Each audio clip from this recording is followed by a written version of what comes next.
Corrado! Fa la ragazza, dopo essersi voltata, non trovando più il fidanzato al suo fianco. Vieni via, che sta piovendo! Il giovane è immobile sul marciapiede, a un passo da lei, al sicuro grazie alla veranda appositamente tesa sulla scintillante vetrina di una gioielleria. Mi senti? Insiste Maria infreddolita, tradita come molti da un'ingannevole illusione di primavera. Vieni a ripararti qua sotto, scemo! Cosa fai fermo lì? Fermo, già.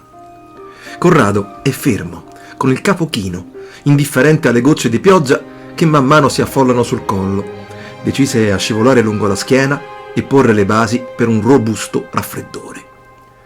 Ma cosa stai fissando? Domanda la ragazza, tra il curioso e il preoccupato. Corrado solleva la testa e la guarda disegnando sul volto un sorriso a dir poco complesso.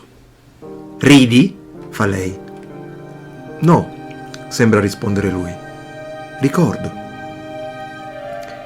Ricordo quei compagni a 13 anni. E ricordo le scarpe.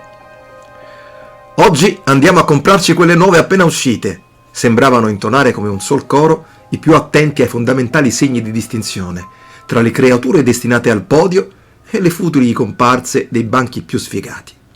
Corrado, tu vieni? Perché quella maledetta domanda brucia ancora oggi? Perché quella benedetta domanda è un dono solo ora?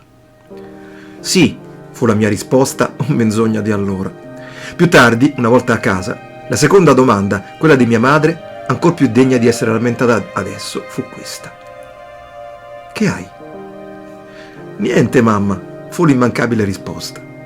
Di seguito si fece largo in me l'intraprendenza dell'adolescente disperato.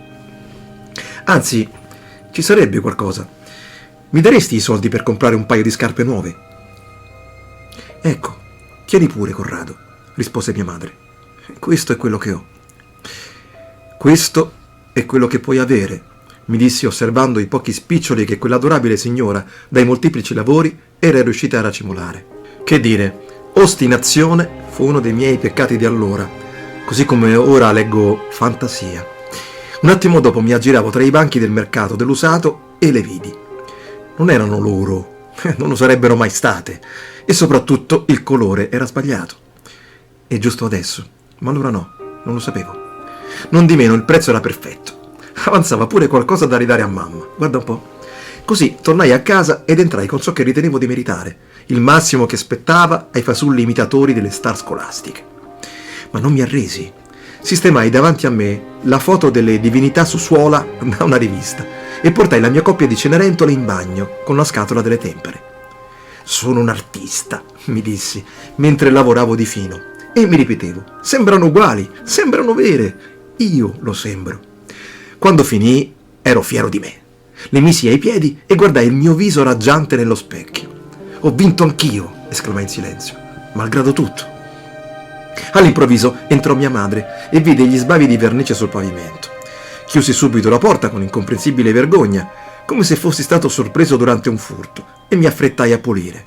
«Non fa nulla!» esclamò lei, aggiungendo parole che solo adesso ricordo. «Tanto è lavabile». Il giorno seguente ero a scuola e, leggero come l'aria che solo le divinità in classe possono respirare, volai al di sopra dei mortali tra i compagni. Questo fu il sogno, che ebbe inizio con la prima campanella. Questo fu l'incubo che si fece largo con l'ultima. Alla metaforica mezzanotte la magia scomparì. Le scarpette dimenticate erano 2, e io, il principe deluso e la mancata principessa nella stessa persona. Perché non appena fui in strada, tra la folla di studenti, iniziò a piovere, e l'acqua mostrò a tutti la mia reale natura. Gli sberleffi e soprattutto gli sghignazzi da sotto i cappucci e al riparo degli ombrelli echeggiano ancora oggi, così come sono anch'io a sorridere ora. «Corrado!» implora anni dopo Maria. «Ti prego, vieni accanto a me, vuoi prenderti un malanno?» E invece continuo a ricordare, a sentirmi bene e ogni secondo meglio. Perché la pioggia ha finalmente cancellato le vane zavorre dell'adolescenza e riportato alla luce l'adorabile essenziale. Grazie, mamma.